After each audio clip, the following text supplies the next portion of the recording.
నమస్తే welcome to our channel. B12 deficiency ఈ మధ్య కాలంలో ప్రతి ఒక్కరిలోనూ కనిపిస్తుంది.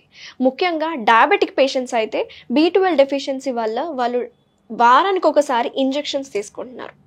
దీన్నే మెథాల్కోబలమిన్ ఇంజెక్షన్స్ అంటూ ఉంటారు జనరల్గా.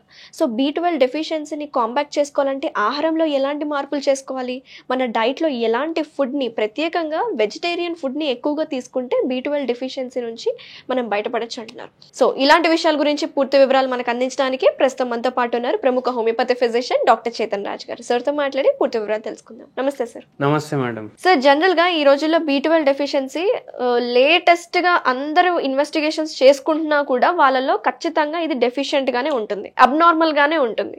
సో దీనికి డైరెక్ట్ మెడిసిన్సే ఒక సొల్యూషనా, లేకపోతే సప్లిమెంట్ సొల్యూషనా, మన ఫుడ్లో ఏమైనా కరెక్షన్స్ చేసుకోవచ్చా? ఈ సందేహాలు మీరు ఒకసారి క్లియర్ చేయాలి. హనుమాన్ సినిమా చూసారా మీరు? రీసెంట్ గా వచ్చింది కదా, చాలా హిట్ అయిన సినిమా. దాంట్లో ఏమవుతుంది, ఒక ఊరు ఉంటుంది అంజనాద్రి అనేసి. మన హీరో ఏం చేస్తాడు, అందరినీ వాళ్ళు ఫేస్ చేసే ప్రాబ్లమ్స్ తోటి కాపాడుతాడు. సూపర్ హీరో కదా. సో అట్లనే విటమిన్ B12 కూడా మన బాడీలో ఒక సూపర్ హీరో. సో ఎందుకు మీరు అంటారు, ఇప్పుడు ఆ సూపర్ హీరో ఎంత వెయిట్ అన్నా లేపుతాడు అండ్ ఫైట్ చేస్తాడు, 100 మంది వచ్చినా ఫైట్ చేస్తాడు.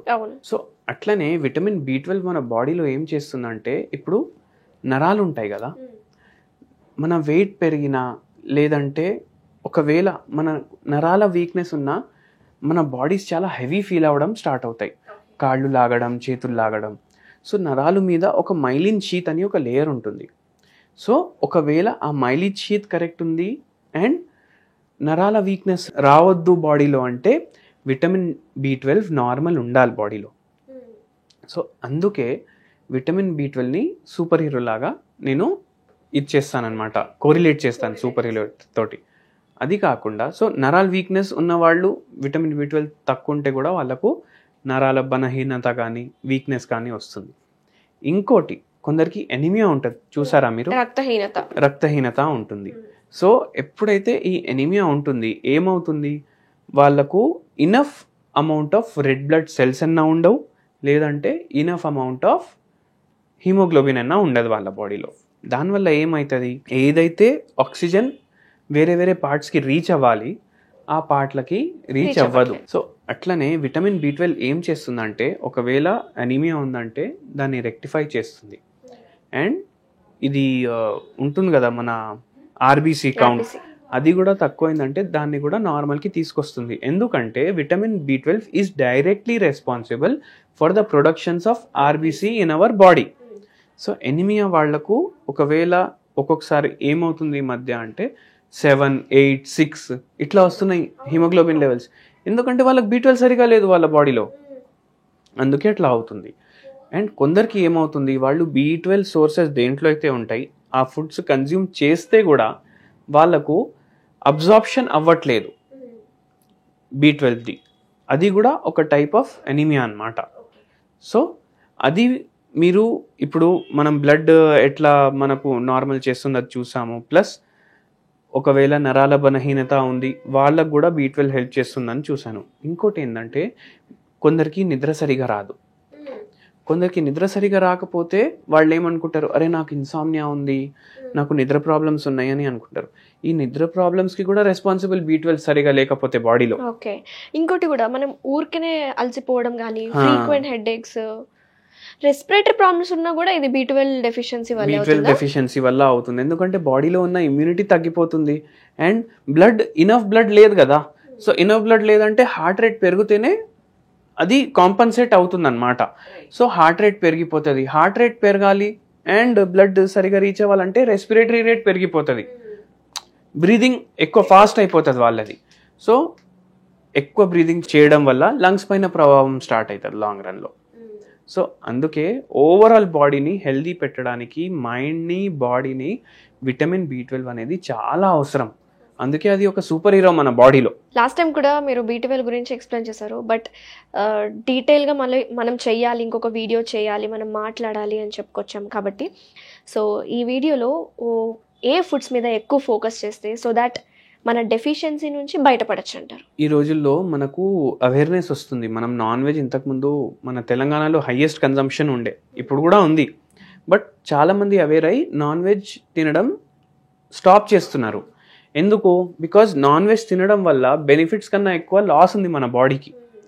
హైపర్ టెన్షన్ వచ్చే ఛాన్స్ ఉంటుంది, డయాబెటీస్ వచ్చే ఛాన్స్ ఉంటుంది, క్యాన్సర్ వచ్చే ఛాన్స్ ఉంటుంది. ఎందుకంటే మొత్తం వాళ్ళు ఇంజెక్షన్లు ఇచ్చి, హార్మోన్స్ ఇచ్చి, యాంటీబయాటిక్స్ ఇచ్చి 2 నెలల్లోనే కోడిని రెడీ చేస్తారు. బట్ నాన్ వెజిటేరియన్ సోర్స్ లోనే ఎక్కువ ఉంటుంది కదా సార్ B12 మరి. ఇప్పుడు వెజిటేరియన్ సోర్సెస్ కూడా నేను చెప్తాను మీకు. ఫస్ట్ వెజిటేరియన్ సోర్స్ ఏంటంటే మష్రూమ్స్. ఓకే. మష్రూమ్స్లో చాలా మంచి క్వాంటిటీలో ఉంటుంది vitamin B12. So regularly weekly twice మీరు మష్రూమ్ ఇంక్లూడ్ చేయండి మీ డయట్లో. మీరు మష్రూమ్ సాలెడ్ చేసుకోవచ్చు, మష్రూమ్స్ తోటి కర్రీ చేసుకోవచ్చు, అదొకటి. ప్లస్ సెకండ్ సోర్స్ ఏంటంటే మిల్క్ అండ్ మిల్క్ ప్రోడక్ట్స్.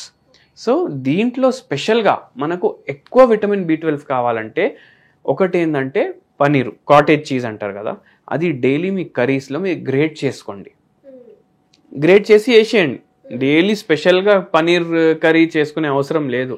మీరు చేసుకునే కర్రీస్లో సింపుల్, మీరు బిర్నీస్ చేసుకుంటున్నారు అనుకోండి, మీరు దాంట్లో పన్నీర్ యాడ్ చేసుకోండి, గ్రేటెడ్ పనీర్. ఓకే.